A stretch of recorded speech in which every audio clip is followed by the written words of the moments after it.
जूतों को देखकर शिजा ने जमीन पर रखा और उसकी नजरें कमरे में मेज पर रखे एक बक्से पर गई। बेवजह की जिज्ञासा से शिजा उठ खड़ी हुई और मेज के पास पहुंच गई। यहां एक धातु का डिब्बा रखा था जिस पर एक कुंडी लगी हुई थी। शिजा ने देखा दरवाजा बंद था। शार्दुल कमरे में नहीं था और उसकी उत्सुकता चरम पर थी। उसे आश्चर्य हुआ कि ये क्या है। उसने बक्से को खोला। उसमें छोटी छोटी बोतलें थीं जिनमें कोई तरल पदार्थ भरा हुआ था। इन बोतलों को गद्देदार बक्से में बहुत संभाल कर रखा गया था। अरे, ये इतनी छोटी छोटी बोतलों में क्या है, जरा देखूं तो। शिजा ने उस बोतल को उलट पलट कर घुमाकर चारों तरफ से देखा। तभी उसके हाथ से बोतल ज्यादा हिल गई और अचानक वो पानी जैसा तरल पदार्थ हरे रंग के तरल में बदल गया। शिजा कुछ सोच या कर पाती उससे पहले ही कांच की बोतल गर्म हो गई और एक दरार के साथ टूट गई। डर और ग्लानि से शिजा की आंखों में आंसू आ गए। शिजा की किस्मत। ठीक इसी पल दरवाजे को खोलकर शार्दुल ने अंदर प्रवेश किया। उसकी आंखें पहले शिजा पर और फिर उस खुले हुए धातु के बक्से पर पड़ी। शिजा के हाथों से टूटकर जो बोतल नीचे गिरी थी, उससे निकला तरल पदार्थ जो पहले पारदर्शी था, अब काई जैसे गहरे रंग में बदल गया था। इस बात से शिजा और ज्यादा डरी हुई लग रही थी। जैसे किसी पशु को बलिदान के लिए ले जाते समय जोर जोर से नगाड़े बजाए जाते थे, वैसे ही उसका दिल भी जोर से धड़क रहा था। उसे पता था कि अब गुस्से में शार्दुल किसी भी वक्त उसका बलिदान देने के लिए उसे उठाकर नीचे गहरी करियाली झील में फेंक सकता था। उसने ये जानबूझकर नहीं किया था, लेकिन गलती तो उससे हुई थी। सबसे बड़ी बात यह थी कि अपने मालिक की गैर मौजूदगी में उसने कमरे में ताक झांक करने की हिमाकत की थी। दरवाजे पर खड़ा शार्दुल बहुत नाराज लग रहा था। शिजा ने मानसिक रूप से खुद को सबसे बुरे अंजाम के लिए तैयार करना शुरू कर दिया।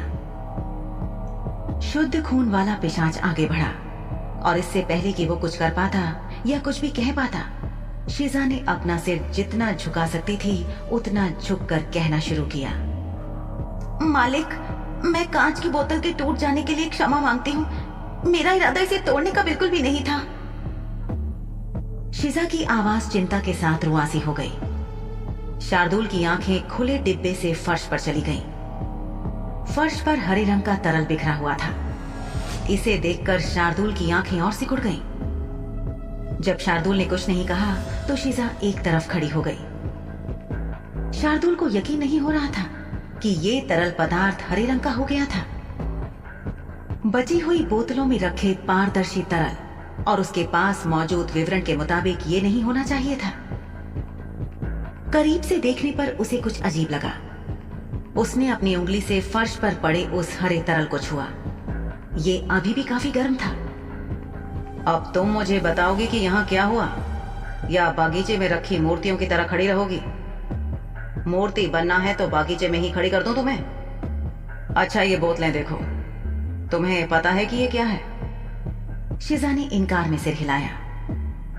तो तुम देखना चाहती थी कि ये क्या है? कितनी जिज्ञासु लड़की हो। क्या तुमने नहीं सीखा कि किसी दूसरे व्यक्ति के सामान को बिना अनुमति के छूना गलत है? मैं माफी मांगती हूँ शाह साहब, मेरा इरादा बिल्कुल भी इसे तोड़ने का नहीं था। मैं बस इसे देख रही थी कि ये अचानक गर्म और हरे रंग का हो गया और फिर बोतल अपने आप तड़क गई और ये गर्म तरल जमीन पर गिर गया। शार्दुल को विश्वास था कि शिजा जानबूझकर बिना मतलब के कोई नुकसान नहीं करेगी। उसकी जगह पर सोहनी या कोई और पिशाचनी होती तो वो जरूर मान सकता था। अब वो सोचने लगा कि क्या उसका शक और उसे मिली खबर सच थी। दरअसल ये बक्सा कुछ काली चुड़ैलों के औषधालय से चुराया गया था ताकि इसका परीक्षण किया जा सके और देखा जा सके कि ये क्या था।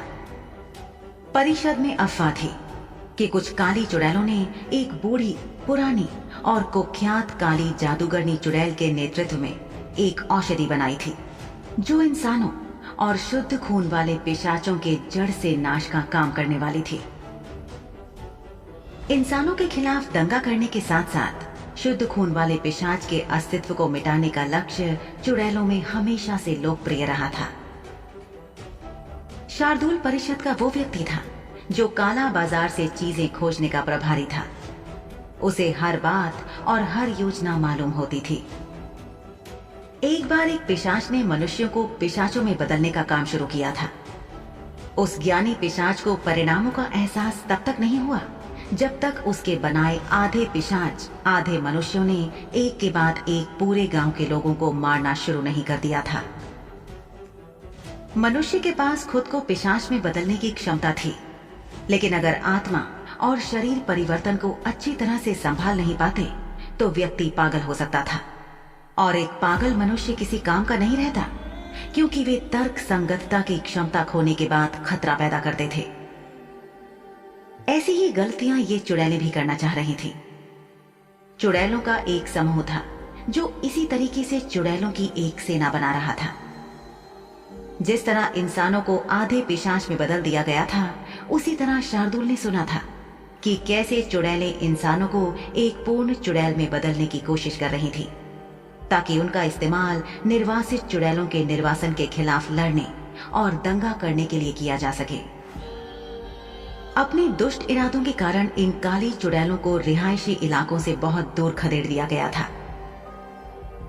सफेद चुड़ैलों को लोगों के आसपास रहने की अनुमति थी, लेकिन उनके कार्यों पर भी परिषद की कड़ी निगाह रहती थी।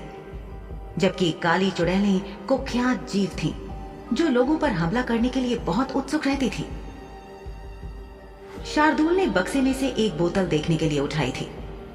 शार्दुल ने शिजा से कहा कि वो उसे ले। शिजा की आंखें शार्दुल की आंखों से मिली। उसने झट से हाथ उठाते हुए कांच की बोतल को पकड़ लिया, लेकिन शिजा ने उस पर ज्यादा दबाव नहीं डाला, क्योंकि उसे डर था कि ये उसी तरह टूट जाएगी जैसे कि उसके हाथों में कुछ देर पहले ही टूटी थी।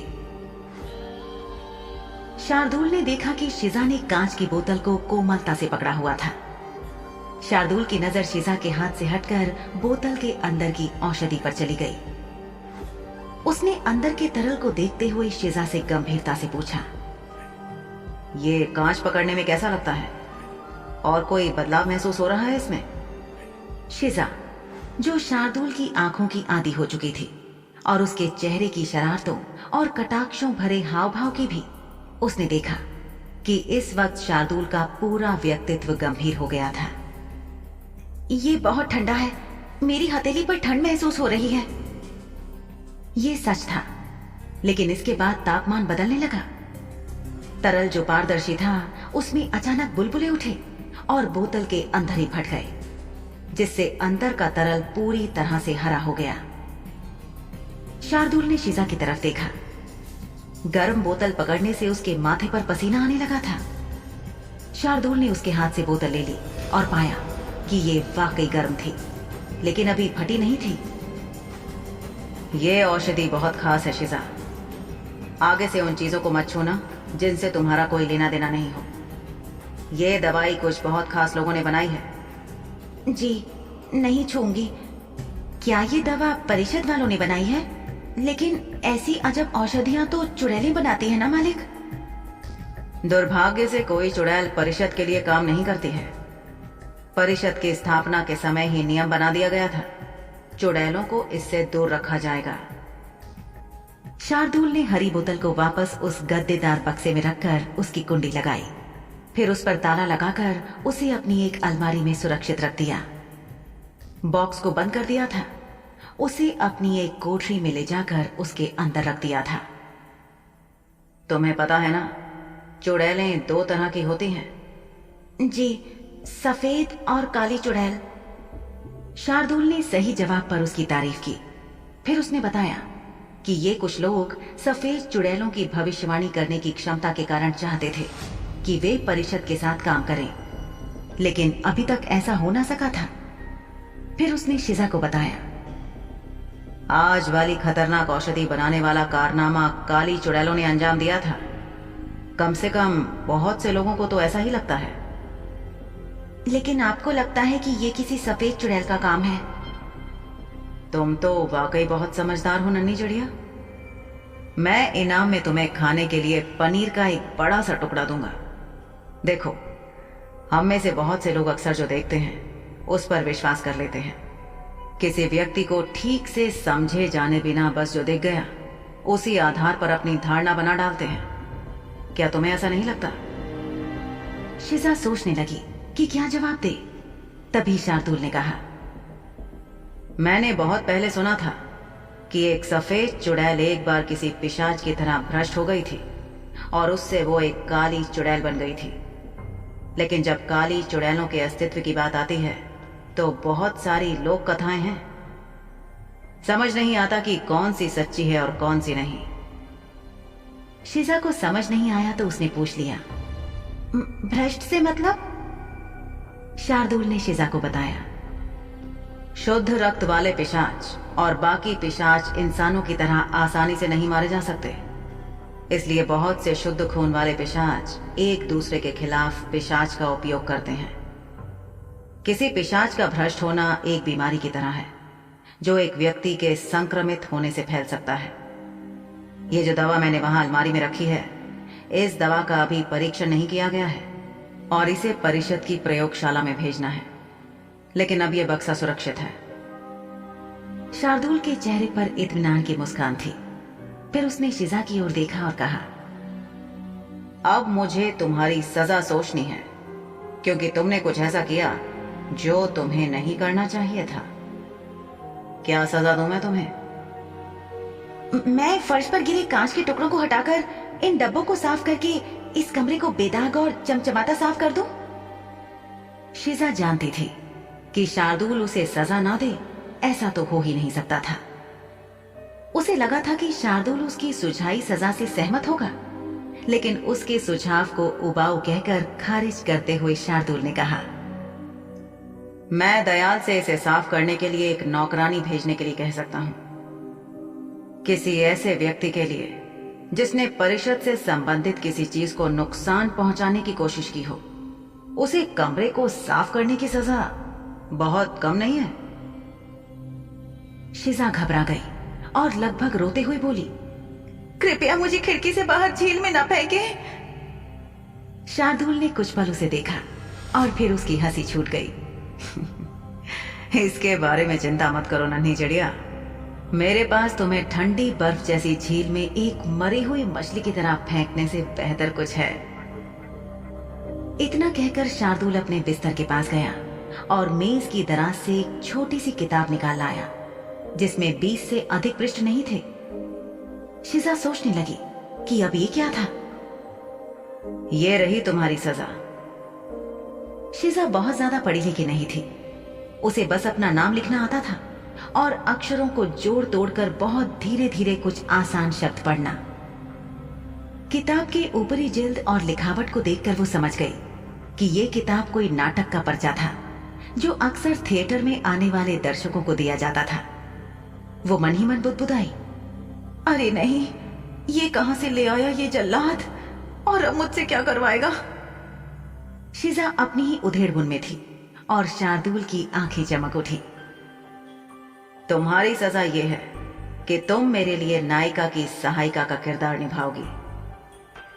शिजा को अवाक देखकर शार्दुल ने कहा, क्या हुआ, ऐसे क्या देख रही हो? अब देखो, मुझे ये मत कहना कि तुम इस तरह का एक साधारण सा नाटक नहीं कर सकती। शार्दुल जाकर बिस्तर के बीचों बीच सहारा लगाकर बैठ गया और अपनी गोद में एक तकिया रखकर आरामदायक स्थिति में बैठ गया। शिजा कुछ समझ नहीं पा रही थी।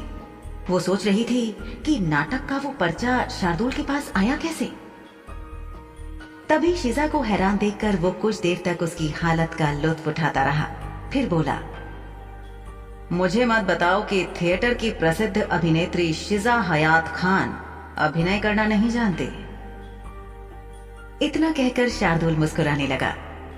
शिजा के पैरों तले की जमीन जैसे खिसक गई थी। इस आदमी ने वास्तव में उसके बारे में, उसकी पृष्ठभूमि के बारे में अच्छी खासी जांच की थी और पूरी जानकारी जुटाई थी। शिजा सोचने लगी कि लेकिन इतने बड़े और व्यस्त आदमी को इस सब के लिए समय कब मिला। दिन भर तो वो परिषद के कामों में उलझा रहता था और घर आने के बाद वो कम ही बाहर जाया करता था। हाँ, अगर वो देर रात गए जब शिजा सो रही होती थी तब बिल्ली की तरह दबे पांव छुपकर बाहर निकल रहा था तो बात अलग थी।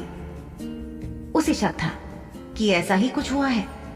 फिर भी उसने डरते हुए सवाल पूछा, शाह साहब, क्या हम पहले मिल चुके हैं? क्या ये मायने रखता है? चलो अब बातों में समय बर्बाद मत करो, जल्दी से अदाकारी करके दिखाओ। 5वें पन्ने से राज नंदिनी के किरदार से शुरू करो। शिजा अपने चाचा चाची के साथ रहना शुरू करने से पहले रंगमंच यानी थिएटर में काम कर रही थी। वो हमेशा मुख्य भूमिका निभाना चाहती थी, पर उसे कभी भी वैसा मौका नहीं मिला था। इसके बजाय उसे हमेशा छोटी भूमिकाएं दी जाती थीं। उनमें से कुछ सहायक भूमिकाएं महत्वपूर्ण भी होती थीं। इस नाटक के बारे में भी उसे पता था, क्योंकि इसे वो मंचित कर चुके थे। शिजा को ये नहीं पता लग पा रहा था कि उसके मालिक को शिजा से सहायक भूमिका निभाने में दिलचस्पी क्यों थी। ये तो नाटक की मुख्य महिला किरदार भी नहीं थी।